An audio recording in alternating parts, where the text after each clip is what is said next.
नमस्कार विद्यार्थी मित्रांनो, द युनिक अकॅडमीच्या MPSC मुख्य परीक्षा GS पेपरच्या सिरीजमध्ये मी आपल्या सगळ्यांचं स्वागत करतो. आज आपण GS पेपर 1 मधला भारतीय समाज आणि सामाजिक मुद्दे या संदर्भामध्ये 2025 साली जी मुख्य परीक्षा झाली त्यामध्ये आलेले प्रश्न आणि त्या संदर्भात कशी उत्तरं लिहायची किंवा काय उत्तरामध्ये प्रामुख्याने अपेक्षित असणार आहे याबद्दलची चर्चा आपण करणार आहोत. आता या चर्चेमध्ये आपण आपली चर्चा थोडीशी 2 भागामध्ये विभाजित करूया.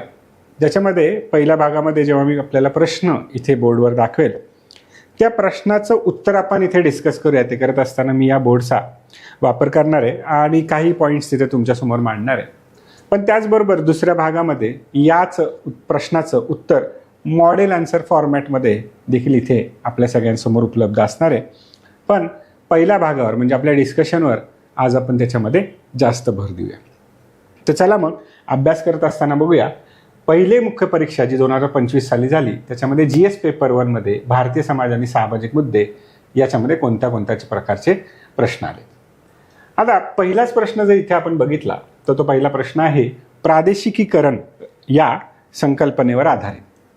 इंग्लिशमध्ये आपण त्याला रिजनलिझम हा टॉपिक सिलेबसमध्ये दिलेला आहे. प्रादेशिकता किंवा प्रादेशिकीकरणाच्या संदर्भासमोर आपल्याला टॉपिक विचारलेला आहे आणि त्याच्याशी जोडत असताना त्यांनी जसा language factor linguistic division of आपण म्हणूया डिव्हिजन केलेलं आहे किंवा लिंग्विस्टिक ऑर्गनायझेशन रिऑर्गनायझेशन केलेलं आहे. या संदर्भामध्ये विशेषतः त्यांनी पोस्ट इंडिपेंडन्स इंडियामध्ये स्वातंत्र्योत्तर काळामध्ये काय काय झालं बाबा तुम्हाला काय माहिती आहे असं विचारलं. आता आपल्याला हा प्रश्न बघितल्यानंतर कारण तो आपल्याला सोसायटी अँगलनं भारतीय समाज या सिलेबसचा भाग दिलेला आहे तिथे विचारला असल्या कारणामुळे सोशल ॲनालिसिसवर आपल्याला तिथे जास्त फोकस करायचं आहे. मग आता याच्यामध्ये काय काय आपल्याला लिहिणं अपेक्षित आहे तर साहजिकच आहे. तुम्हाला सगळ्यांना माहिती असेल की 1950च्या दशकामध्ये मोठ्या प्रमाणावर भारतामध्ये रिऑर्गनायझेशन पॉलिटिकली आणि ॲडमिनिस्ट्रेटिव्हली मोठ्या प्रमाणावर सुरू झालं आणि याच्या संदर्भामध्ये भाषा हा केवळ एकच निकष नसावा या संदर्भात वेगवेगळ्या कमिटींनी आपलं म्हणणं मांडलं होतं. तो ग्राह्यही धरण्यात आला. पण जेव्हा नवीन राज्यांची निर्मिती झाली तेव्हा ॲडमिनिस्ट्रेटिव्ह कन्व्हिनियन्ससाठी आणि कल्चरल होमोजेनायझेशन होण्यासाठी आपल्याला भाषा हाच सगळ्यात महत्त्वाचा फॅक्टर तिथं धरलेला दिसतो आणि त्यामुळेच लोकांच्या सांस्कृतिक भावना जपत असताना लोकांच्या भाषेच्या संदर्भात असणाऱ्या भावना बघत असताना भाषेच्या आधारावर संस्कृतीच्या आधारावर आपल्याला राज्यांची निर्मिती होताना दिसली आणि याचा उपयोग आपल्याला सगळ्यात मोठा जो होणार आहे ते भाषेच्या आधारावर करत असताना कल्चरल ज्याला आपण होमोजेनायझेशन म्हणतो किंवा कल्चरल त्याचं आयडेंटिटी ॲस्पिरेशन्स तिथं मोठ्या प्रमाणावर कनेक्ट करण्याचा प्रयत्न केलेला आहे आणि त्यातून नॅशनल इंटिग्रेशन आपल्याला करताना दिसतात. ठीक आहे. आता इथे चर्चा करत असताना मी काही इंग्लिशमध्ये आपल्यासमोर शब्द मांडणार आहे कारण खाली दिलेलं जे मॉडेल आन्सर आहे हे आपल्याला सविस्तर मराठी भाषेमध्ये दिलं आहे. त्यामुळे अगदी तुम्ही मराठीत तयारी करत असाल किंवा इंग्लिशमध्ये तयारी करत असाल दोन्हीही तुम्हाला इथे भाषेमध्ये त्याचं गायडन्स उपलब्ध राहील यासाठी हा प्रयत्न आहे. मग दुसरी गोष्ट जी आपल्याला बघायला मिळते ती सगळ्यात महत्त्वाची गोष्ट म्हणजे एखाद्या प्रदेशामध्ये सेपरेटिस्ट टेंडन्सी म्हणजे विलगीकरणाची ज्या प्रकारच्या भावना निर्माण होत होत्या त्या भावनांना थांबवून त्यांना एक स्वतंत्र स्वायत्त अशा स्वरूपाची राज्यव्यवस्था निर्माण करण्यासाठी किंवा तशा प्रकारच्या त्यांच्या ॲस्पिरेशन पूर्ण करण्यासाठी देखील ह्या गोष्टी केल्या गेल्या. आता याच्यामध्ये आपण अनेक एक्झाम्पल्स घेऊ शकतो. जसं की हरियाणा आणि पंजाब यांचं जे डिव्हिजन झालेलं आहे ते आपल्याला पंजाबी कल्चर पंजाबी आयडेंटिटी ह्या सेपरेट न होता भारतातच राहाव्यात पण एक वेगळं राज्य बनाव्यात या दृष्टिकोनातनं आपल्याला हा सेकंड पॉईंट इथे मांडता येईल. मग आता बघा याचबरोबर आपण जर पाहिलं तर सगळ्यात महत्त्वाचा म्हणजे मुद्दा जो आहे तो आपण असं म्हणू शकतो की नवीन जी राज्य बनली ज्याच्यामध्ये भाषा हा एक महत्त्वाचा आपल्याला फॅक्टर बघायला मिळतो याच्यामधून त्या भाषेच्या संरक्षण आणि संवर्धनासाठी खूप मोठ्या प्रमाणावर एफर्ट घेण्यात आले. एक्झाम्पल नंबर आपण किंवा पॉईंट्स आपण लिहूया. Cultural / linguistic protection and promotion. म्हणजेच एक्झाम्पलमध्ये आपण इथे महाराष्ट्राचंही एक्झाम्पल घेऊ शकतो, कारण महाराष्ट्र राज्य आणि गुजरात राज्य याची जी निर्मिती झालेली आहे ती बॉम्बे प्रांतापासून, बॉम्बे प्रेसिडेन्सीपासून झाली आणि त्यामुळे महाराष्ट्र बनल्यानंतर मराठी भाषा, मराठी संस्कृती हिला संरक्षण संवर्धन करण्यासाठी महाराष्ट्र राज्य स्वतः कटिबद्ध बनलं. तसंच आपण गुजरातचंही एक्झाम्पल घेऊ शकतो. गुजराती कल्चरबद्दल आपल्याला हे बनताना दिसतं. आणि मग चौथा पॉईंट आपण त्याच्यामध्ये घेऊया. मल्टिपल पॉईंट्स घेता येतील, पण 4 पॉईंट्सवर आपण प्रामुख्यानं फोकस करूया. तो म्हणजे आंतरप्रांतीय, मग तो प्रांत आपण राज्य पण म्हणू शकतो, आंतरप्रांतीय किंवा आंतरराज्य स्तरावर जे काही विवाद निर्माण होतात ते विवाद शमवण्यासाठी पण आपल्याला वेगवेगळ्या प्रकारच्या राज्यांची निर्मिती होताना दिसते. आणि ही झाल्यानंतर पण त्याचा परिणाम देखील आपल्याला अशा प्रकारची काही कॉन्फ्लिक्ट्स अजूनही कंटिन्यू राहिलेले दिसतात की अजूनही त्याच्यामध्ये ह्या गोष्टींमध्ये वाढ होताना दिसते. ह्याचं एक छान एक्झाम्पल, आधी एक्झाम्पल तुम्हाला सगळ्यांना सांगतो आणि मग त्याच्यावरनं पॉईंट आपण जनरेट करू शकतो. बेळगाव हे त्याचं सगळ्यात छान एक्झाम्पल आपण आपल्या उत्तरामध्ये मांडू शकलो असतो. बेळगाव हा कायम महाराष्ट्र आणि महाराष्ट्र आणि कर्नाटकमध्ये हा कायम वादाचा मुद्दा राहिलेला आहे. तर कर्नाटक आणि महाराष्ट्राच्या दृष्टिकोनातून हा मुद्दा का आहे, तर त्याचे सांस्कृतिक आणि प्रशासकीय दोन्ही प्रकारची कारणं आहेत. प्रशासकीय दृष्ट्या, राजकीय दृष्ट्या तो बेळगाव हे जरी कर्नाटकाचा भाग असलं तरी सांस्कृतिक दृष्ट्या ते मराठी संस्कृतीशी, मराठी भाषेशी जास्त जवळून निगडीत आहे. जास्त मोठ्या प्रमाणावर मराठी भाषिक तिथे राहतात, अशी कायम एक तिथे चर्चा मांडली जाते. आणि त्यामुळे आपल्याला अशा प्रकारची इंटरस्टेट किंवा रिजनल जी कॉन्फ्लिक्ट्स आहेत, आयडेंटिटी बेस्ड म्हणजे भाषेच्या अस्मितेच्या आधारावर निर्माण होणारे ज्या अशा प्रकारचे मुद्दे आहेत, मग त्यातून चळवळी किंवा इतरही गोष्टी निर्माण होऊ शकतात, त्या आपल्याला कायम भाषेच्या आधारावर इथे निर्माण होताना दिसतात. आता या संदर्भामध्ये अजूनही काही पॉईंट्स तुमच्या एक्स्ट्रा अभ्यासासाठी आपण इथे सविस्तर प्रकारात दिले आहेत. ते नंतर तुम्ही वाचून समजून ते लिहून घेऊ शकता, परंतु महत्त्वाचे मुद्दे आपण इथे डिस्कस केले. आता तसंच जर बघितलं तर आपण सेकंड क्वेश्चनवर जेव्हा येतो तर सगळ्यात पहिली महत्त्वाची गोष्ट आहे ती म्हणजे सिलेबसमध्ये हा पॉईंट कुठं कनेक्टेड आहे तो आपल्याला समजून घेणं गरजेचं आहे. आता हा जो प्रश्न आहे हा आपल्याला आपल्या urbanisation and associated problems and remedies हा जो आपल्या सिलेबसमध्ये पॉईंट आहे त्याच्याशी कनेक्टेड आहे.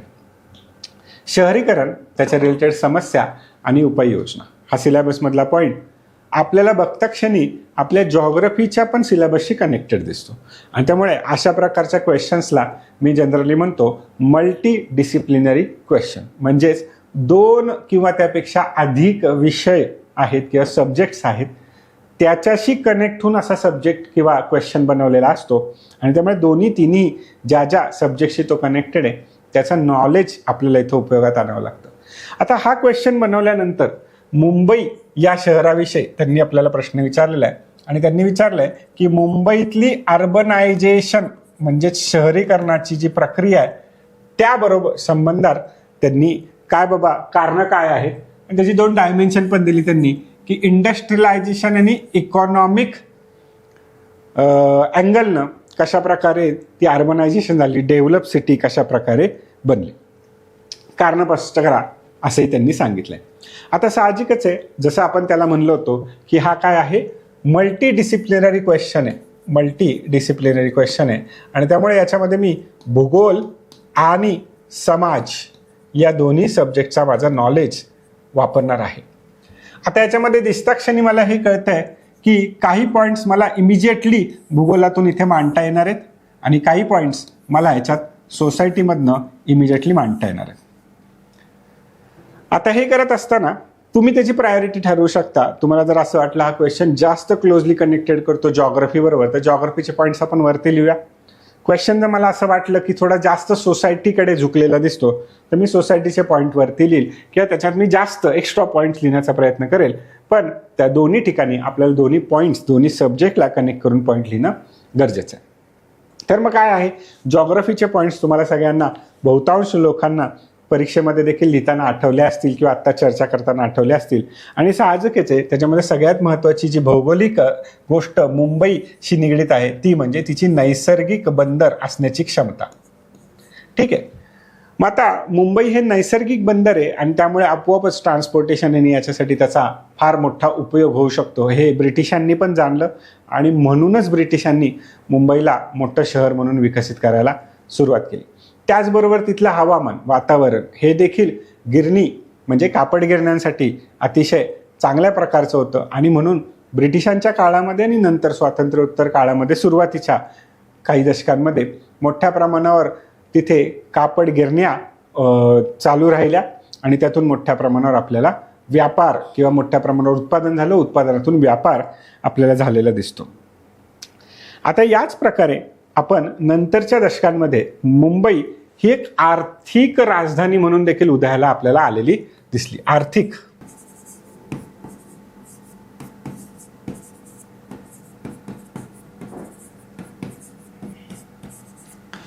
आता मुंबई ही आर्थिक राजधानीमधून का उदयाला येते किंवा का ती मोठ्या प्रमाणावर विकसित झाली, कारण त्याच्यामध्ये जर आपण बघितलं तर मोठ्या प्रमाणावर फायनान्स रिलेटेड इन्स्टिट्यूशन्स असतील, मग त्या काही सरकारी ऑर्गनायझेशन्स असतील किंवा काही खाजगी क्षेत्रातल्या मोठमोठ्या कंपन्या, त्यांची हेड ऑफिसेस ही महत्त्वाच्या प्रमाणात तिथे आपल्याला एस्टॅब्लिश झालेले दिसतात.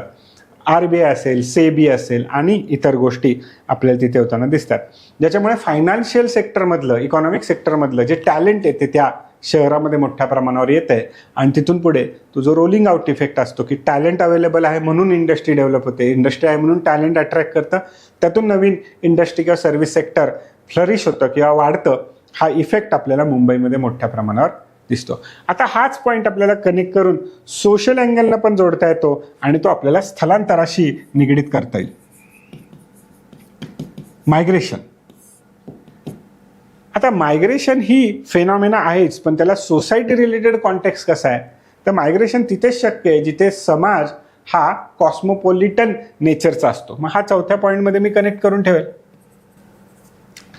बहुभाषिक, बहुसांस्कृतिक समाज हा जिथे असतो त्या ठिकाणी बाहेरून येणारे जे लोक आहेत म्हणजे जे स्थलांतरित लोक आहेत त्यांच्यासाठी समाज हा खुल्या स्वरूपाचा किंवा ॲक्सेप्टेबल तिथे मायग्रेशन असतं. ते लोक ॲक्सेप्ट करतात, त्यांच्यासमोर ताठर भूमिका घेत नाही, बंदिस्त प्रकारचा समाज ठेवत नाही आणि त्यामुळे मोठ्या प्रमाणावर परकीय किंवा परदेशी किंवा परराज्यातील जे टॅलेंट आहे, हुशार लोक आहेत ते या ठिकाणी येऊन राहू शकतात, व्यवसाय करू शकतात, काम करू शकतात आणि कॉस्मोपॉलिटन नेचर असल्यामुळे ते तिथे राहतात आणि त्यांचं कॉन्ट्रीब्युशन त्या रिजनसाठी, प्रदेशासाठी, शहरासाठी कंटिन्यू करत राहतात, ज्याच्यातून त्याची ग्रोथ मोठ्या प्रमाणावर होते. आता याचं सगळ्यात सुंदर एक्झाम्पल म्हणजे मुंबईमध्ये असलेलं बॉलिवूड किंवा त्याला आपण म्हणतो हिंदी सिनेमा इंडस्ट्री. तसं जर आपण बघितलं तर मुंबईमध्ये मराठी कल्चर आणि गुजराती कल्चर ही दोन महत्त्वाची कल्चर डॉमिनंट दिसतात, पण मग हिंदी भाषिक किंवा हिंदी भाषेचं कल्चर असणारी बॉलिवूड इंडस्ट्री एवढ्या मोठ्या प्रमाणावर फ्लरिश ही हिंदी भागामध्ये न होता मुंबईत होते. कारण त्याचं आहे ते म्हणजे कॉस्मोपॉलिटन नेचर ऑफ मुंबई. अशी ही 4-5 महत्त्वाची कारणं तुम्ही तिथे लिहू शकता, पण त्याचबरोबर इतरही काही कारणं आपण आपल्या डिस्कशनमध्ये डिटेलमध्ये आपल्याला इथे मॉडेल आन्सरमध्ये दिलेली आहेत, इथून आपण ते वाचू शकता. आता आपण जाऊया आपल्या तिसऱ्या प्रश्नाकडे. तिसऱ्या प्रश्नामध्ये आपल्याला इथे 2 बाबी आवर्जून लक्षात घ्यायच्या आहेत. त्यातली पहिली बाब म्हणजे हा प्रश्न आपल्यासाठी 15 मार्कासाठी एक्झामिनेशनमध्ये दिलेला आहे आणि या प्रश्नामध्ये आपल्याला त्यांनी भारतीय समाजातलं एक ठळक वैशिष्ट्य तिथं प्रश्नामध्ये विचारलेलं आहे आणि ते ठळक वैशिष्ट्य म्हणजे विविधतेतील एकता. आणि साहजिकच आहे, विविधतेतील एकता हे भारतीय समाजाचं वैशिष्ट्य भारतीय संविधानामध्ये कशा प्रकारे तरतुदीतून एन्श्युअर करण्याचा प्रयत्न केलेला आहे त्याची गरजच हे आहे, कारण भारतीय समाजामध्ये विविधता आहे. म्हणजे सामाजिक सांस्कृतिक विविधता असणाऱ्या भारत या देशामध्ये राष्ट्रीय पातळीवर आपल्याला राजकीय आणि प्रशासकीय स्तरावर एकता निर्माण करण्यासाठी संविधानातल्या कोणत्या तरतुदी आहेत त्या संदर्भात आपल्याला माहिती विचारायला सांगितलेली आहे. पण आता इथे जरी क्वेश्चनचं नेचर आपलं पुन्हा एकदा मल्टी डिसिप्लिनरी आहे, म्हणजे भारतीय समाज आणि पॉलिटिकलं तुमचं जे नॉलेज आहे ते इथे त्यांनी तुम्हाला विचारलेलं आहे, पण इथे उत्तर लिहिताना कारण त्यांनी भारतातील सामाजिक गोष्टींसंदर्भात अभ्यास इथे प्रामुख्याने विचारलाय. रेफरन्स तुम्ही द्या कॉन्स्टिट्यूशनल प्रोव्हिजन्सचा असं ते सांगतात. सो रेफरन्स आपल्याला जरी द्यायचा असला तरी मुद्दे आपले सोशल असले पाहिजे, त्याला दिलेला रेफरन्स हा पॉलिटी कॉन्स्टिट्यूशनमधनं असला पाहिजे. सो हा प्रश्न लिहित असताना थीम मात्र सोशल असली पाहिजे. मागच्या क्वेश्चनपेक्षा वेगळे या क्वेश्चनमध्ये थीम ही सोशल असली पाहिजे. मग काय काय बाबा आहे तर सिंपल आहे, अगदी साध्या सोप्या लॉजिकनं मला कोणत्या कोणत्या प्रकारच्या विविधता आहेत समाजामध्ये 1, 2, 3 करून अशा त्या पटपट पटपट सांगायच्यात आणि त्याच्या संदर्भामध्ये कोणकोणत्या गोष्टी प्रोव्हिजन्स म्हणून मला करायच्यात त्याही इथे मला सांगता आल्या पाहिजे. तर मी म्हणेल भारतामध्ये धार्मिक विविधता आहे, भारतामध्ये भाषिक विविधता आहे, भारतामध्ये प्रांतिक विविधता आहे, प्रांत किंवा ज्याला आपण रिजनलिझम असं म्हणतो, प्रांतिक विविधता आहे. भारतामध्ये इतरही अनेक बाबतींमध्ये आपल्याला विविधता दिसते, विशेषतः जाती विविधता आपण म्हणूया, वांशिक विविधता आपण म्हणूया, जात आणि वंश ह्या गोष्टी आपण लिहूया. ठीक आहे. खानपान पद्धतीच्या बाबतीत, पेहराव पद्धतीच्या बाबतीत,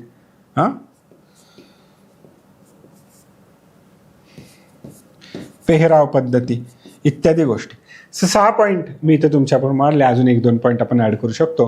आणि मग त्याच संदर्भामध्ये मला ही धार्मिक विविधता कशी आहे ते सांगणं अपेक्षित आहे. तर भारत हा सांस्कृतिकदृष्ट्या 2500-3000 वर्षापासून हा बहुधार्मिक देश आपल्याला राष्ट्र किंवा प्रदेश म्हणून ओळखला जातो आणि इथे आजही लोक एकत्र नांदतात. तर संविधान ही तर नुकतीच लिहिली गेलेली एक ग्रंथ आहे, परंतु समाज हा मात्र पूर्वीपासून एकत्र आहे. म्हणजे सांस्कृतिक तत्व म्हणून आपण विविधतेतून एकता हे ॲक्सेप्ट केलेलंच आहे. पण मग आता कॉन्स्टिट्यूशनमध्ये असे कोणती प्रोव्हिजन्स आहेत ती आपल्याला लिहिली पाहिजे. इथे आपलं पॉलिटीचं नॉलेज नक्की लक्षात येईल. मग आपण तिथे सांगू शकतो बाबा कलम 25 ते 28 मध्ये काय काय प्रोव्हिजन्स दिल्यात. प्रोव्हिजन्स डिटेलमध्ये लिहायची गरज नाही, पण या प्रोव्हिजन्समध्ये आपल्याला धार्मिक अधिकार अबाधित ठेवण्यासाठी संविधानानं प्रोव्हिजन्स दिलेले आहेत. तसंच मी लिंग्विस्टिक डायव्हर्सिटीबद्दल पण बोलू शकतो आणि तिथे मग माझ्या कॉन्स्टिट्यूशनमधलं जे 8वं शेड्यूल आहे हे मी शेड्यूल तिथे सांगू शकतो की मल्टिपल भाषांना रेकग्नाइज केले, दर्जा दिलाय, प्रोटेक्शन दिलंय. आणि त्याच प्रकारे वेगवेगळी जी राज्य आहेत, महाराष्ट्र राज्य, गुजरात राज्य, हे प्रत्येक राज्य त्यांच्या त्यांच्या भाषेला प्रोटेक्ट करतात, प्रमोट करतात आणि त्याच्यासाठी काम करतात. कास्ट डायव्हर्सिटी, रिजनल डायव्हर्सिटी या सगळ्या बाबी तुम्ही इथं सांगू शकता. याच्यामध्ये तुम्ही झोनल काउन्सिल ही जी कन्सेप्ट आहे आपली त्याबद्दल सांगू शकता. चीफ मिनिस्टर्स कॉन्फरन्स याच्याबद्दल तुम्ही त्याच्यामध्ये अभ्यास मांडू शकता. कास्ट डायव्हर्सिटीच्या बाबतीत जर तुम्हाला जात आणि वंश या संदर्भात बघायचं असेल तर तुम्ही जातीय ज्याला आपण म्हणू विविधता रेकग्नाइज करताना भारतात असणाऱ्या हजारो जाती या इन्युमरेट करून काही कास्ट ग्रुप्स किंवा कॅटेगरी ग्रुप्स बनवले आणि त्याच्या आधारावर शैक्षणिक आणि नोकरी संदर्भामध्ये, सरकारी नोकरी संदर्भामध्ये रिझर्वेशन देणे, आरक्षण देणे याच्यातून ते आपल्याला झालेलं बघतं. वांशिकच्या संदर्भामध्ये अभ्यास करत असताना नक्की आपण ट्रायबल कम्युनिटीजचा रेफरन्स लिहूया आणि तिथे कल्चरल प्रोटेक्शनसाठी शेड्यूल 5 आणि शेड्यूल 6 कसं काम करतं त्याबद्दल एखादा पॉईंट लिहूया. आणि मग बाकीच्या गोष्टी महत्त्वाच्या आहेत. खानपान पद्धतीबद्दल आपण बोललो, मग तुमच्या पेहरावाच्या पद्धतीबद्दल बोललो. यालाही आपण कॉन्स्टिट्यूशनमध्ये असणारे जे आपले मूलभूत हक्क आहे, विशेषतः राईट टू लाईफ याच्याशी कनेक्ट करून आपण ते लिहू शकतो. म्हणजे सांगायचा मुद्दा याच्यामध्ये असा आहे की प्रश्नामध्ये आपल्याला इथे पॉलिटीचं नॉलेज एक्सपेक्टेड आहेच, पण त्याचबरोबर त्याची जी सोसायटी या आपल्या सिलेबसमधली गरजेची बाब आहे ती देखील तिथं आपल्याला लिहिता येईल. आता या संदर्भामध्ये फार डिटेलमध्ये इथे सगळ्या गोष्टी दिलेल्या आहेत, त्या तुम्ही नक्कीच या व्हिडिओला थोडंसं पॉज करून बघून घ्या. आता पुढे आपल्याला जायचं आणि पुन्हा एकदा 15 मार्काचा प्रश्न आपल्यासमोर आहे आणि या प्रश्नामध्ये त्यांनी आपल्याला भारतीय लोकसंख्येसंदर्भात त्याचं स्वरूप आणि त्याच्या अभ्यासाचं महत्त्व हा पॉईंट विचारला आहे.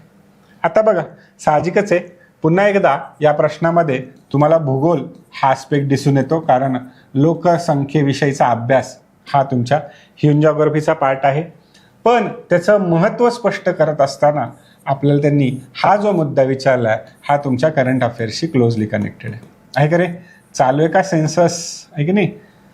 सेन्सस 2026-27ची काम सध्या चालू आहे आणि येत्या काळामध्ये काम संपल्यानंतर तो डेटाही पब्लिश होईल.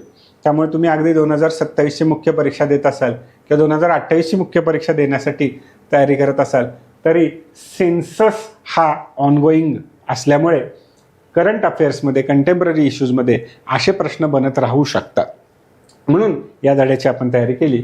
पण मग या अभ्यासाचं महत्त्व सांगत असताना आपल्याला जी सगळ्यात महत्त्वाची गोष्ट करायची तो जॉग्राफिकल अँगल आपल्यासाठी महत्त्वाचा आहेच, पण त्याला आपल्याला कनेक्ट करून सोशल अँगलनं पण तो मांडता आला पाहिजे. आणि म्हणून तिन्ही सब्जेक्ट किंवा आपण असं म्हणूया 2 सब्जेक्ट आणि त्याचं करंट अफेअर्सचं ॲनालिसिस हे इथं जोडलं जाईल. मग काय बरं भारताच्या लोकसंख्येचं स्वरूप?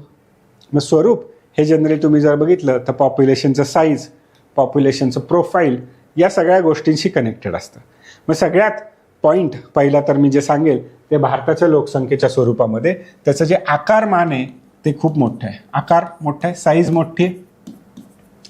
पण मग याचं ॲनालिसिस मला मांडावं लागेल. याचं ॲनालिसिस मी असं सांगेल की फक्त लार्ज पॉप्युलेशन हा मी त्याचं प्रोफाईल मांडून चालणार नाही, तर त्याच्यामधनं निर्माण होणारा डेमोग्राफिक डिव्हिडंट ही कन्सेप्ट मला तिथे पॉईंटमध्ये सांगावी लागेल. ठीक आहे? म्हणजेच लोकसंख्येतून निर्माण होणारा लाभांश, लोकसंख्या जेवढी यंग असेल त्यातून. मग याच्यातूनच आपला सेकंड पॉईंट निर्माण होतो आणि तो सेकंड पॉईंट असेल यंगिस्थान आहे भारत, म्हणजेच यंग पॉप्युलेशन कंट्री आहे, युवकांचं राष्ट्र असं म्हणलं जातं भारताला. आता बघा नुसतं म्हणून चालणार नाही, तर मला काय करावं लागेल रे? तर त्यासाठीची मला काही एव्हिडन्सेस द्यावे लागतील किंवा काही गोष्टी सांगाव्या लागतील. जसं की मी सांगेल की अरे 2023लाच भारत जगातलं सगळ्यात मोठं लोकसंख्या असलेलं राष्ट्र झालं, ज्याच्यामधली ऑलमोस्ट 65% पॉप्युलेशन हे यंग पॉप्युलेशन आहे. साहजिकच आहे, कुठल्या ना कुठल्या डेटाचा आपण रेफरन्स दिला की आपलं उत्तर आहे ते जरा चांगलं किंवा स्ट्रॉंग त्याला वाटतं, त्याला एक स्ट्रेंथ प्राप्त होते की मी जे आर्ग्युमेंट करतोय ते मी विथ फॅक्ट्स तुम्हाला प्रूव्ह करून देऊ शकतो. आता हे जे पॉप्युलेशन आहे भारताचा एवढा सगळा मोठा आकार आहे, हे काही थ्रू आउट इंडिया सिमिलर दिसत नाही, कारण रिजनल डायव्हर्सिटी आणि डिस्पॅरिटी ही आपल्याला डेमोग्राफिक बाबतीमध्ये मोठ्या प्रमाणावर दिसून येते. तर आपण म्हणूया रिजनल जी डिस्पॅरिटी आहे, रिजनल डिस्पॅरिटी कशा प्रकारे? मग त्याच्यामध्ये तुम्ही अगदी ढोबळमानाने नॉर्थ इंडिया, साऊथ इंडिया असंही डिवाइड करू शकता किंवा एखाद्या स्पेसिफिक एक्झाम्पल राज्याचं घेऊन पण सांगू शकता. जसं की केरळा आणि आपण बिहार यांचं जर का कंपॅरिझन केलं तर बिहारमध्ये आपल्याला यंग पॉप्युलेशन वाढताना दिसतं, तेच आपण केरळामध्ये एजिंग पॉप्युलेशन ही कॅरेक्टरिस्टिक्स दिसते. बरोबर आहे? लोकसंख्येचा प्रोफाईल सांगत असताना आपल्याला या बाबी इथे सांगाव्या लागतील. आता याच प्रकारे लोकसंख्या अजून तुम्हाला 2-3 गोष्टींमध्ये पण डिवाइड करता येईल. कशी? तर लोकसंख्येमध्ये असणारे भारतामधल्या ज्या सांस्कृतिक वैशिष्ट्य आहेत, जसं की भाषा हा महत्त्वाचं वैशिष्ट्य आहे, जाती हे दुसरं महत्त्वाचं वैशिष्ट्य आहे, त्याच प्रकारे धर्म आहे, वांशिकता आहे, याच्या आधारावर देखील लोकसंख्या विभागली जाते. आता हे याच्याशी फार महत्त्वाची कनेक्टेड आहे, कारण कास्ट सेन्ससची चर्चा जोरदार मोठ्या प्रमाणावर मधल्या काळामध्ये चालू होती. एवढंच काय, तर एथनिसिटी देखील मोठ्या प्रमाणावर चर्चेमध्ये होती की तुम्ही कोणत्या वांशिकतेचे आहात. आता विशेषतः हा जो पॉईंट आहे हा ट्रायबल कम्युनिटीशी फार मोठ्या प्रमाणावर जोडला जातो की तुमची नृजातीयता, वांशिकता काय आहे याच्या संदर्भातली चर्चा तिथे मांडली जाते. मग धार्मिक असेल, जातीय असेल, वांशिक असेल, या सगळ्या बाबींमध्ये लोकसंख्येच्या संदर्भातल्या ज्या काही डेटा आहे किंवा लोकसंख्येच्या संदर्भातली जी माहिती आहे ती या काळामध्ये या सेन्ससमध्ये कलेक्ट करण्यात यावी या संदर्भामध्ये मोठी चर्चा मांडण्यात आलेली. मग आता हे सगळं का करायचं? का बरं हा अभ्यास करायचा? काय त्याच्यामधून निर्माण होतं ते महत्त्व स्पष्ट करताना आपण सांगू शकतो की सेन्सस हा बिगेस्ट डेटा कलेक्शन ड्राईव्ह मानला जातो. म्हणजे जवळजवळ भारतातल्या सर्व लोकसंख्येचा वेगवेगळ्या डायमेन्शनचा डेटा इथं कलेक्ट केला जातो आणि त्या डेटातून तुम्ही मोठ्या प्रमाणात ॲनालिसिस करून तुम्ही तो गव्हर्नमेंट जे काही पॉलिसीज आहेत, प्रोग्राम्स आहेत, याच्यात वापरू शकता. प्लस तुम्ही जे कुठले बेनिफिशरीज डेव्हलप करणार आहात, टार्गेट करणार आहात बेनिफिशरीज, त्या बेनिफिशरीजला, लाभार्थींना तो पोहोचावा यासाठी लाभार्थी योग्य दृष्टिकोनातून निवडता आला पाहिजे, जेणेकरून जी काही गव्हर्नमेंट पॉलिसी किंवा प्रोग्राम इम्प्लिमेंट केला आहे त्याचे इफेक्टिव्हनेस चांगला असावे यासाठी या सगळ्या डेटाचा आपल्याला उपयोग होताना दिसेल. आणि त्याचबरोबर मग एक लास्ट पॉईंट आपण याच्यामध्ये सांगू शकतो, कारण 15 मार्काला प्रश्न आहेत, आपल्याला एक मोठे 5-6 पॉईंट तिथं नक्कीच लिहिणं गरजेचं आहे. अनेक गोष्टी आपल्या इथं घडत आहेत, जसं की मायग्रेशन हे मोठ्या प्रमाणावर इंडियामध्ये आपल्याला होताना दिसतं, अर्बनायझेशन मोठ्या प्रमाणावर भारतानं होताना दिसतंय. त्याचप्रमाणे आपल्याकडे जेंडर लेट्स से डेव्हलपमेंट इश्यूजच्या संदर्भात अनेक चॅलेंजेस या काळात डेव्हलप होत आहेत, कारण ज्या प्रमाणामध्ये लिंग आधारावरील विकास हा पुरुषांचा होतोय त्याच्यापेक्षा कितीतरी जास्त स्पीड लिंग आधारावरील विकासामध्ये आपल्याला महिलांमध्ये दिसून येतं. पण त्याच प्रमाणामध्ये लिंग आधारावरील विकासामध्ये तृतीयपंथी समाजामध्ये मात्र अजूनही बंदिस्त समाज त्याच्याकडे बघत असतो. आणि त्यामुळे हा जो सेक्स रिलेटेड किंवा जेंडर रिलेटेड आस्पेक्ट आहे हाही आपण याच्यामध्ये मांडू शकतो. या सगळ्यांचा उपयोग आपल्याला लोकसंख्येच्या अभ्यासातून करता येईल आणि म्हणूनच हा सेन्सस किंवा लोकसंख्येचा अभ्यास केला जातो. तर अशा प्रकारे जनरल स्टडीजमधल्याच 2 सब्जेक्टचं नॉलेज तुम्हाला इथे वापरायचं आहे, प्लस त्याच्यामध्ये तुम्हाला करंट अफेअर्समध्ये घडणारी घटना या त्याच्यावरून येणाऱ्या इश्यूजवरून प्रश्न विचारलेला इथे दिसतो. आता आपण शिफ्ट करूया आपल्या यातल्या 16व्या प्रश्नाकडे. तर आता आपण यातला 16वा प्रश्न इथे पाहूया आणि हा प्रश्न जर आपण इथं पाहिला तर या संदर्भामध्ये आपल्याला त्यांनी जागतिकीकरणाशी या टॉपिकला कनेक्ट केलेलं आहे. आता जागतिकीकरण हा जो धडा आहे याच्यामध्ये जागतिकीकरणातून भारतीय समाजावर कोणता परिणाम झाला आहे असं आपल्याला त्यांनी सिलेबसमध्ये विचारलंय. तेच त्यांनी विचारलंय, फक्त ते विचारत असताना त्यांनी स्पेसिफिकली भारतीय समाजातील कृषी व्यवस्थेवर झालेला परिणाम आहे. तर कृषी व्यवस्थेमध्ये इंग्लिशमध्ये त्यांनी दिलेलं आहे ॲग्रिकल्चरल क्लास स्ट्रक्चर असा पॉईंट त्यांनी आपल्याला म्हणजे क्वेश्चन पेपरमध्ये इंग्लिश प्रश्नामध्ये त्यांनी शब्द वापरलेला आहे. नुसतं त्यांनी कृषी व्यवस्थेवर किंवा कृषीवर झालेला इम्पॅक्ट असं विचारलेलं आहे, त्यातल्या कृषी वर्ग व्यवस्थेवर झालेला इम्पॅक्ट आपल्याला विचारलेला आहे. मग आता ह्याचा अभ्यास करत असताना आपल्याला पहिले तर भारतीय कृषीमध्ये कोणते कोणते वर्ग आहेत ह्याची एक बेसिक अंडरस्टँडिंग असली पाहिजे. मग साध्या सोप्या शब्दात आपण म्हणतो मोठा शेतकरी, मध्यम आकाराचा शेतकरी, छोटा शेतकरी किंवा लघु शेतकरी आणि सीमांत शेतकरी, असं एक बेसिक क्लासिफिकेशन आपण त्याच्यामध्ये करतो. पण मग त्याच्यावर काय परिणाम झाला तर साहजिकच आहे ग्लोबलायझेशनमुळे 2-3 गोष्टी आपल्याकडे आल्या. एक म्हणजे लिबरलायझेशन, प्रायव्हेटायझेशन, ग्लोबलायझेशन ही टर्म एकत्र केल्यानंतर आपल्याला दिसतं ते मोठ्या प्रमाणामध्ये ॲग्रिकल्चरमध्ये आलेलं जे चेंज आहे त्याच्यामध्ये ॲग्रिकल्चरमध्ये कमर्शियलायझेशन मोठ्या प्रमाणावर वाढलं. कमर्शियलायझेशन ऑफ ॲग्रिकल्चर झालं. म्हणजे याचा साधा सोपा अर्थ जर आपण बघितला तर कशा प्रकारे शेतीची पिकाची निवड बदलली हे आपण बघू शकतो. नगदी पिकांकडे मोठ्या प्रमाणावर झुकाव झाला. शेतीकडे बघत असताना नफा हा त्याच्यामधला महत्त्वाचा उद्देश मिळाला, ना की माझी लाईव्हलीहूड मला जगता येते का, माझ्या खाण्यापिण्यासाठी धान्य उगते का, ही आता शेतीकडे बघण्याची पद्धत राहिली नाही. तर मी कमर्शियली ही कशी करू शकतो, कमर्शियल ॲग्रिकल्चर हा आपल्याला मोठ्या प्रमाणावर झालेला इथे बदल दिसतो. आता त्याचप्रमाणे आपण त्याला कनेक्ट करू शकतो, तो म्हणजे मोठ्या प्रमाणावर निर्माण झालेला कॅपिटलिस्ट ॲग्रिकल्चरिस्ट क्लास. म्हणजे शेती ही फक्त उदरमभरणीसाठी किंवा माझ्या कुटुंबाच्या दैनंदिन जीवनासाठी नसून मी त्याचा उपयोग भांडवलशाही पद्धतीने करू शकतो यासारख्या मोठ्या प्रमाणावर आपल्याला झालेला दिसतो. आणि याचं सगळ्यात छान उदाहरण जर तुम्ही देऊ शकत असाल तर बघा, मोठ्या प्रमाणामध्ये द्राक्षाचं उत्पन्न करणारे शेतकरी वाढले. कांद्याचे मोठ्या प्रमाणावर उत्पन्न करणारे शेतकरी वाढले. इवन गहू जे धान्याचा प्रकार आहे, पंजाबमधलं एक्झाम्पल आपण देऊ शकतो की पंजाबमध्ये गव्हाचं उत्पादन हे आता मोठ्या प्रमाणावर व्यावसायिक दृष्टिकोनातून केलं जाऊ शकतं. याच्यातून निर्माण झाला तो कॅपिटलिस्ट ॲग्रिकल्चरल क्लास, भांडवलशाही असा माझा शेतकरी वर्ग निर्माण झालेला आहे. पण सगळेच वर्ग असे निर्माण झाले नाही. तर सगळ्यात महत्त्वाचा जो आपल्याला पॉईंट बघायला मिळतो तो म्हणजे काही जो शेतकरी आहे तो मोठा झाला, विशेषतः त्यातला महत्त्वाचा किंवा मोठ्या प्रमाणावरचा जो वर्ग आहे तो मात्र सीमांत आणि लघु शेतकरी होत राहिला. मग आपण त्याला असं म्हणू शकतो स्मॉल फार्मर्स किंवा मार्जिनल फार्मर्स असं जर आपण त्याला पॉईंट लायला तर त्याच्यावर काय परिणाम झाला रे जागतिकीकरणाच्या प्रक्रियेचा, तर तो पॉझिटिव्ह नसून तो निगेटिव्ह आहे.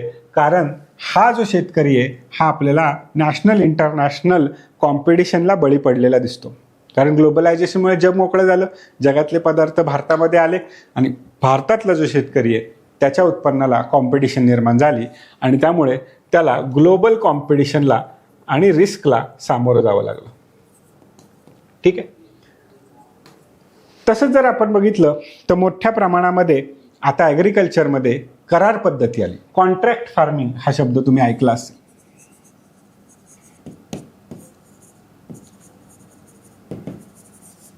कॉन्ट्रॅक्ट फार्मिंग म्हणजे काय, एखादी मोठी कंपनी संस्था जमीन विकत घेते, स्वतः विकत घेण्याच्या ऐवजी ती अनेक लोकांशी कॉन्ट्रॅक्ट करते की तुम्ही आम्हाला आमच्यासाठी रॉ मटेरियल म्हणून या प्रकारचं शेतीचं उत्पादन करून द्या. फॉर एन एक्झाम्पल, एखादी मोठी वेफर्स बनवणारी कंपनी असेल तर त्या एका प्रांतामधील शेतकऱ्यांशी ती कॉन्ट्रॅक्ट करते की तुम्ही मला बटाटा उत्पादन करून द्या. अशा प्रकारे कॉन्ट्रॅक्ट फार्मिंग मोठ्या प्रमाणावर आपल्याला दिसून आलं आणि ज्याच्यामध्ये कॉर्पोरेट इन्फ्लुएन्स दिसला. ठीक आहे. आता याच्यामुळे काय झालं तर सगळ्यात महत्त्वाचं म्हणजे शेतकऱ्याला त्याच्या प्रॉडक्टबद्दल, रॉ मटेरियलबद्दल ॲश्युरिटी मिळाली, परंतु प्राईसबद्दल किंवा त्याच्या संदर्भात येणाऱ्या नैसर्गिक किंवा इतर आपदांपासून प्रोटेक्शन मिळणं मात्र कमी झालं. त्यामुळे बेनिफिट नक्कीच मिळालं काही शेतकऱ्यांना, विशेषतः जे मोठे शेतकरी आहेत त्यांना कॉन्ट्रॅक्ट फार्मिंगचं बेनिफिट मिळालं. पण जे छोटे शेतकरी आहेत त्यांना मात्र संघटित येऊन त्याचं बेनिफिट मिळवण्यासाठी अनेक ठिकाणी झगडावं लागलं. आता याच्यातूनच काय होणार आहे, काही शेतकरी हे श्रीमंत होत जाणार आहेत, काही शेतकरी हे गरीब होत जाणार आहेत आणि त्यामुळे कृषी अर्थव्यवस्थेवर, कृषी वर्ग व्यवस्थेवर मोठ्या प्रमाणावर जो परिणाम होणार आहे तो आहे इनइक्वॅलिटी. गरीब होत जाणार, श्रीमंत होत जाणार आणि त्यामुळे शेतकऱ्यांमध्ये गरीब शेतकरी आणि श्रीमंत शेतकरी हा मोठा फरक आपल्याला तिथे दिसून येणार आहे. याच्यामुळे दोन गोष्टी आपल्याला मोठ्या प्रमाणावर दिसणार आहेत. ही इनइक्वॅलिटी झाल्यामुळे स्मॉल फार्मर जो आहे,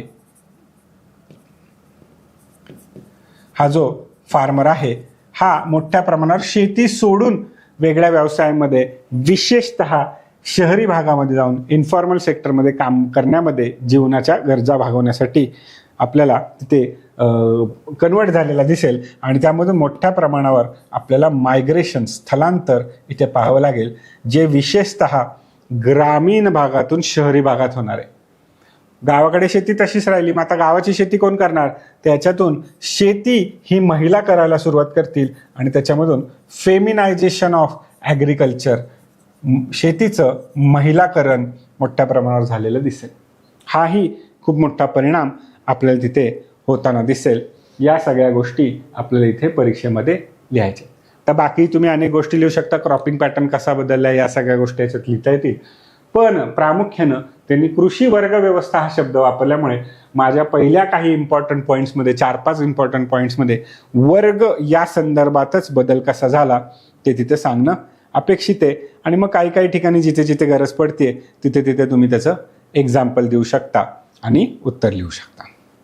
आता जाऊया आपण आपल्या शेवटच्या उत्तराकडे, प्रश्नाकडे, ज्याच्यामध्ये त्यांनी आपल्याला प्रश्नामध्येच 3 पॅरामीटर्स विचारलेले आहेत आणि त्या पॅरामीटर्समध्ये त्यांनी सांप्रदायिकता या सिलेबसच्या धड्याशी कनेक्ट करून हे सगळे पॉईंट्स आपल्याला विचारलेले दिसतात. काय म्हणतायत ते, सांप्रदायिकतेची ऐतिहासिक पार्श्वभूमी सांगा, त्याचा परिणाम सांगा आणि त्याचं सोल्युशन सांगा. म्हणजे साध्या सोप्या शब्दात त्यांनी आपल्याला 3 फॅक्टर्सवर लिहायला सांगितलेलं आहे. आता अशा प्रकारच्या क्वेश्चन्समध्ये तुम्ही उत्तर लिहिताना टेबल फॉर्मॅट वापरू शकता, ज्याच्यातून तुम्हाला कमीत कमी शब्दामध्ये जास्तीत जास्त पॉईंट्स लिहून माझ्याकडे असणारे इन्फॉर्मेशन मांडून परीक्षेमध्ये मार्क मिळवणं सोपं जातं. मग कशा प्रकारे करेल मी? तर मी लिहिल काय आहे बाबा, ऐतिहासिक किंवा हिस्टॉरिकल कॉन्टेक्स्ट काय, हा पहिला पॅराग्राफ लिहिल किंवा पहिला लेट्स से टेबलमधला पॉईंट लिहिल. त्यानंतर मी एखादं एक्झाम्पल देईल की जे मी काय आर्ग्युमेंट करतोय ते एक्झाम्पल बरोबर प्रूव्ह करेल. त्यानंतर मी सांगेल त्याच्यामुळे सोसायटीवर काय इम्पॅक्ट झाला, आणि मग त्याच्यानंतर मी लास्ट पॉईंट लिहिल की याच्याबद्दल सोल्युशन किंवा रेमेडीज काय असल्या पाहिजे, केल्या पाहिजेत किंवा केल्या गेलेल्या आहेत. अशा प्रकारे 4 कॉलम्समध्ये मी याचं उत्तर लिहिल. आता कसं लिहिल? सोपं आहे बघा. सगळ्यात पहिली महत्त्वाची गोष्ट, मी जर हिस्टॉरिकली कम्युनलिझम सांप्रदायिकतेचा अभ्यास मांडला तर मला सगळ्यात पहिला मुद्दा जो लिहावा लागेल ते ब्रिटिशांनी वापरलेलं फोडा आणि राज्य करा, डिवाइड अँड रूल ही जी पॉलिसी ब्रिटिशांनी वापरली त्याचा पॉईंट.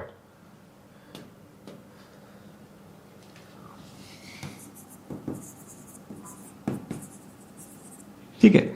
आणि याचा वापर ब्रिटिशांनी कधी सुरू केला रे? 1885 नंतरच आपल्याला मोठ्या प्रमाणावर दिसतो. ॲक्च्युली 57 नंतर सुरू झालेला दिसतो, पण मोठ्या प्रमाणावर त्याचं जे एक्झाम्पल आहे ते 1905च्या आपल्याला बंगालच्या फाळणीमधून दिसून येतं की ब्रिटिशांनी तोडा फोडा राज्य करा हे प्रिन्सिपल त्यांच्यासमोर मांडलेलं दिसतं.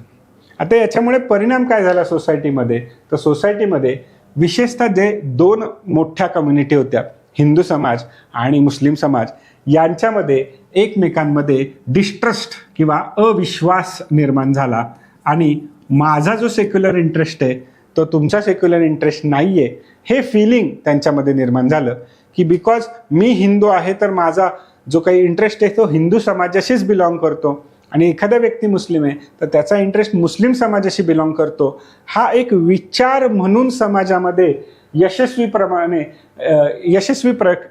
हा एक विचार म्हणून यशस्वी प्रकारे समाजामध्ये पसरवायचं काम ब्रिटिशांनी इथे आपल्याला करून दाखवलं.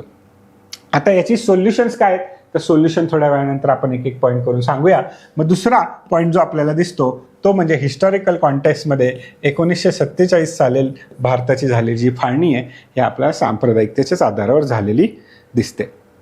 आता याचा कॉन्टेक्स्ट आपल्याला काय दिसतो? तर सांप्रदायिकता इतकी शिगेला पोचलेली आहे की आता डिवाइड ऑलरेडी तो झालेला आहे आणि त्यातून पार्टिशन हे होणारच आहे, आणि त्यामुळे पार्टिशनमध्ये आपल्याला आपण दोघं एकत्र राहूच शकत नाही. म्हणजे माझ्या आणि तुझा इंटरेस्ट फक्त डिसिमिलर नाही आहे, तर तो एकमेकाच्या विरुद्ध आहे, तो एकमेकाच्या अँटॅगॉनिस्टिक आहे, या फिलिंगपर्यंत पोचतो. आणि मग होतं, आणि मग याच्यातून काय होतं तर 2 सेपरेट रिलिजियस कम्युनिटी एकत्र राहू शकत नाहीत. एक्स्ट्रीम सोशल पोलरायझेशन होतं.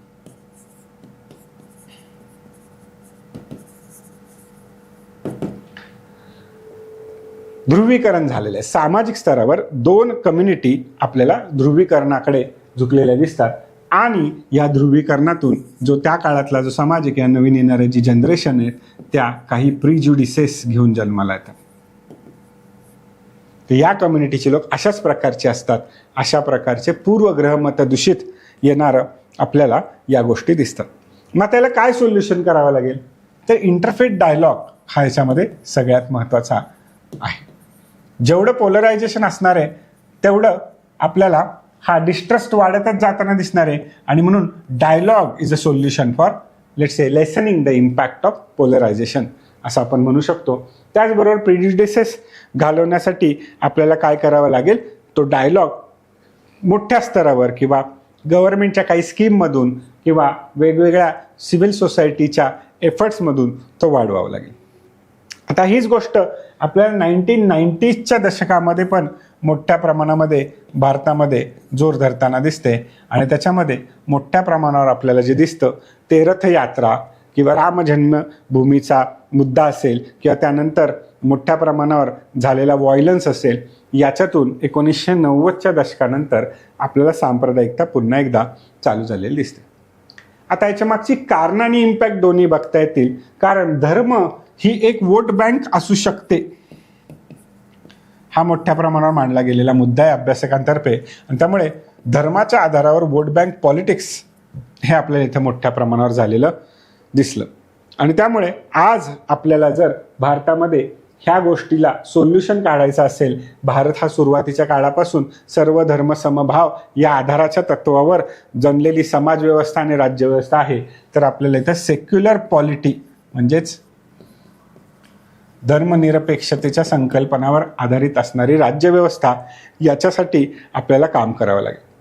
आता आजच्याही काळामध्ये आपल्याला काही ठिकाणी या संदर्भामध्ये गोष्टी घडताना दिसतात. म्हणजे अगदी रिसेंटच्या काळामध्ये आपण सांगू शकतो 2002 साली किंवा 2020 साली भारतामध्ये झालेल्या दंगली या देखील आपल्याला सांगू शकतात.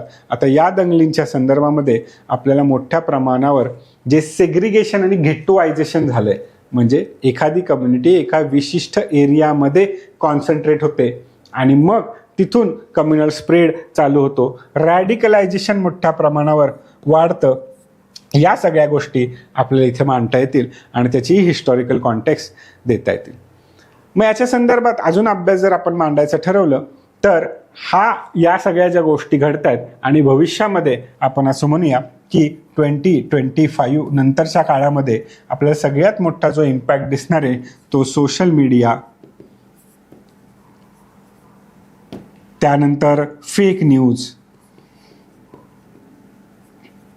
याच्यामध्ये AI जनरेटेड कंटेंट याचा वापर करून मोठ्या प्रमाणावर आपल्याला हेट्रेड पसरवणे, त्यानंतर रॅडिकलायझेशन करणे, विशेषतः यूथचं रॅडिकलायझेशन करणे, हा परिणाम आपल्याला इथे दिसू शकेल. आता याचे सोल्युशन्स तुम्ही लॉंग टर्म आणि शॉर्ट टर्म दोन्हीमध्ये लिहू शकता. एक तर तुम्हाला इथे लॉ अँड ऑर्डर या अँगलने इमिजिएट सोल्युशन्स करावे लागतील, जिथे लॉ खूप ज्याला आपण म्हणू स्ट्रिक्टली फॉलो केला गेला पाहिजे. पण लॉंग टर्म आणि जास्त इम्पॅक्टफुल सोल्युशन आहे ते म्हणजे एज्युकेशन सिस्टीम थ्रू टॉलरन्सची व्हॅल्यू समजून सांगणे, आपल्या कॉन्स्टिट्यूशनमध्ये दिलेले प्रिन्सिपल जसे की फ्रॅटर्निटी, इक्वॅलिटी या गोष्टींवर भर देणे, हे आपल्याला या अँगलनं समजून सांगावं लागेल.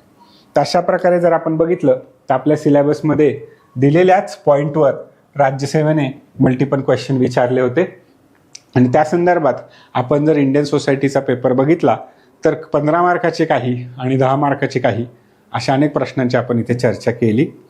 या संदर्भात हा व्हिडिओ बघितल्यानंतर जर तुम्हाला काही डाऊट असेल तर तुम्ही कमेंट सेक्शनमध्ये नक्की कळवा की तुमची समस्या काय आहे, डाऊट काय आहे, किंवा तुम्हाला अजून कोणत्या प्रकारचं गायडन्स याच्याबद्दल लागणार असेल तर नक्की कमेंट बॉक्समध्ये लिहा. आम्ही त्याचं सोल्युशन काढण्याचा सर्वतोपरी प्रयत्न करूया. तर या सेशनमध्ये मी शिवाजी काळे तुमच्या सगळ्यांचे धन्यवाद मानतो आणि हे सेशन संपलं असं डिक्लेअर करतो. थँक्यू.